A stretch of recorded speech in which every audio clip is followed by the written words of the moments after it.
છોટી કાશી તરીકે ઓળખાતું નગર, જેને સૌરાષ્ટ્રનું પેરિસ તરીકે પણ ઓળખવામાં આવે છે, જ્યાં દર વર્ષે દેશ વિદેશના લોકો તો મુલાકાત લે જ છે, સાથોસાથ વિદેશી પક્ષીઓ પણ આ નગરના મહેમાન બની અને આ નગરની શોભામાં વધારો કરે છે.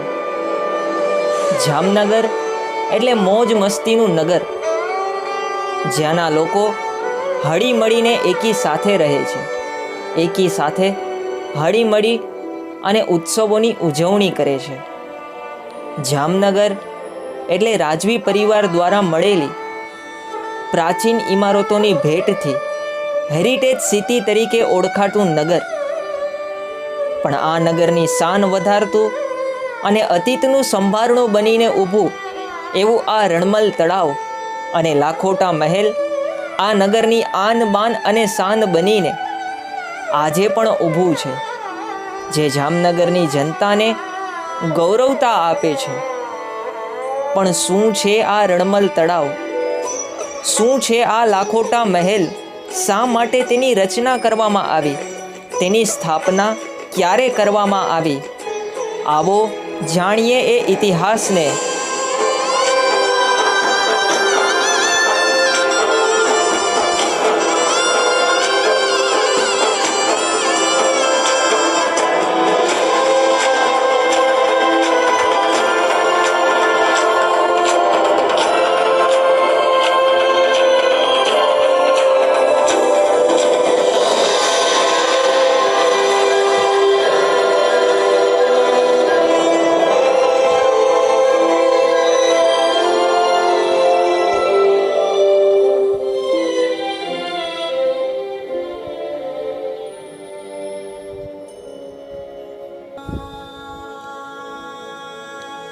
આ વાત છે સંવંત 1890, 1895 અને 1902માં જામનગરમાં એકી સાથે દુષ્કાળ પડ્યા હતા. આવા કાળ દુષ્કાળથી પીડાતી પ્રજાને રોજીરોટી મળી રહે તેની માટે જામનગરના રાજા જામ રણમલ બીજાએ કેટલાક બાંધકામો હાથ ધરવામાં આવેલા. તેમાં સૌથી મોટું બાંધકામ હતું રણમલ તળાવ વચ્ચે સ્થિત લાખોટા મહેલનું. તળાવની વચ્ચોવચ્ચ ઉપસેલા ભાગનો ઉપયોગ કરી અને જામ રણમલ બીજાએ ત્યાં મહેલ બનાવવાનું નક્કી કરેલું. પરંતુ જેવી આ મહેલની ચણતરની શરૂઆત થાય ને તરત જ તે મહેલ પડી જતો. કોઈને પણ આનું કારણ ન સમજાતું. પછી એક રાત્રિના જામનગરના રાજા જામ રણમલજી બીજાના સ્વપ્નમાં લાખોટા પીરે તેમને દર્શન દીધા ને કહ્યું, તમે જે જગ્યા પર મહેલની રચના કરવા માંગો છો તે મારું સ્થાન છે. પહેલા મારું સ્થાન નિશ્ચિત કરો, પછી મહેલની રચના કરો. લાખોટા પીરે જણાવ્યા પ્રમાણે જામનગરના રાજા જામ રણમલ બીજાએ લાખોટા પીરની દરગાહ બનાવી અને પછી તે મહેલનું કામ આગળ વધતું થયું. એ દરગાહ આજે પણ તેની સાક્ષી પૂરે છે. યંદુવંશ પ્રકારના કરતા નોંધે છે કે યુદ્ધ માટે મેંગેનીઝ અને દારૂગોળાનો વિશાળ પુરવઠો ભરી રાખવાના હેતુથી આ લાખોટા મહેલની પણ રચના કરવામાં આવી હતી. ચારે તરફ પાણી રહેતું હોવાથી આગ લાગવાનો ભય ઓછો રહેતો. સાથોસાથ શાંતિના સમયમાં રાજવી પરિવાર હવા ખાવા અને તળાવમાં નૌકા વિહાર કરવા માટે લાખોટા મહેલનો ઉપયોગ કરતા અને યુદ્ધના સમયમાં રાજવી પરિવારને સુરક્ષિત રાખવા માટે આ મહેલનો ઉપયોગ કરાતો. વિક્રમ સંવંત 1897ના ઈસવીસન 1841માં બંધાયેલ આ લાખોટા મહેલ સ્થાપત્યનો સુંદર નમૂનો છે. એવું કહેવાય છે કે આ મહેલને લાખો રૂપિયાના ખર્ચે તૈયાર કરવામાં આવેલ, તેથી તેને લાખોટા મહેલ તરીકે પણ ઓળખવામાં આવે છે.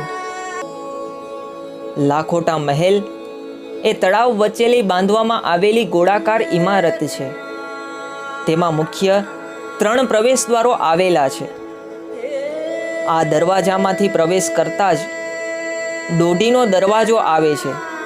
તેની અંદર પ્રવેશતા ઉપર ચડતા જ રંગમંડપ આવે છે, જેમાં પાસે જ સુંદર પાડસાલ અને રહેણાંક માટેના કમરાઓ આવેલા છે.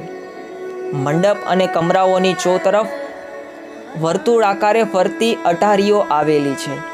આ અટારીઓની દિવાલમાં બારીઓ અને ઝરૂખાઓ આવેલા છે.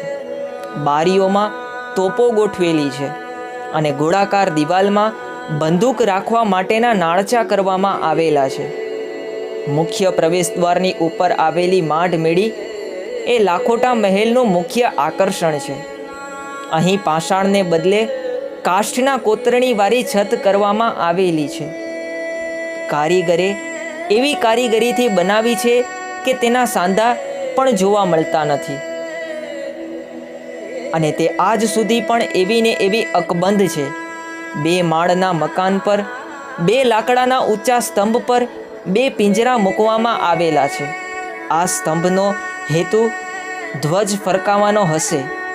સાથોસાથ પિંજરામાં બેસી નીચેના તોપચીઓને યુદ્ધ સમયે નિશાન ક્યાં લેવું તેનું માર્ગદર્શન આપી શકાય તેવી રચના કરવામાં આવી છે. ઝામરણમલ બીજા એ ભવ્યતાના શોખીન હતા. આ ઇમારત તેના શોખની શાખ પૂરતી આજે નવા રંગરૂપ સાથે ઊભી છે, અને જામનગરની જનતાને આજે પણ એ સમયના ભવ્ય ઇતિહાસની સાક્ષી બની અને આ લાખોટા મહેલ આ ઇમારતની અડીખમ સાક્ષી પૂરે છે. આ ઇમારત ઘણા વિઘ્નો સામે અડગ રહી છે અને જામનગરની શાનમાં વધારો કરી રહી છે. એટલે જ કહેવાયું છે કે આન બાન અને શાન લાખોટા છે જામનગરની જાન. આજે આ લાખોટા મહેલમાં પ્રાચીન અને અર્વાચીન વસ્તુઓ તેમજ રાજવી પરિવારના સાહસો અને રાજવી પરિવારની મળેલી ભેટ સોગાદોને દ્રશ્યમાન કરતું લાખોટા મ્યુઝિયમ જામનગરની જનતાને નિહાળવા માટે ખુલ્લું મૂકવામાં આવેલું છે. તો આવો આપણે પણ આપણા વારસાનો ગૌરવ લઈએ અને જામનગરી હોવાનું ગૌરવ લઈએ.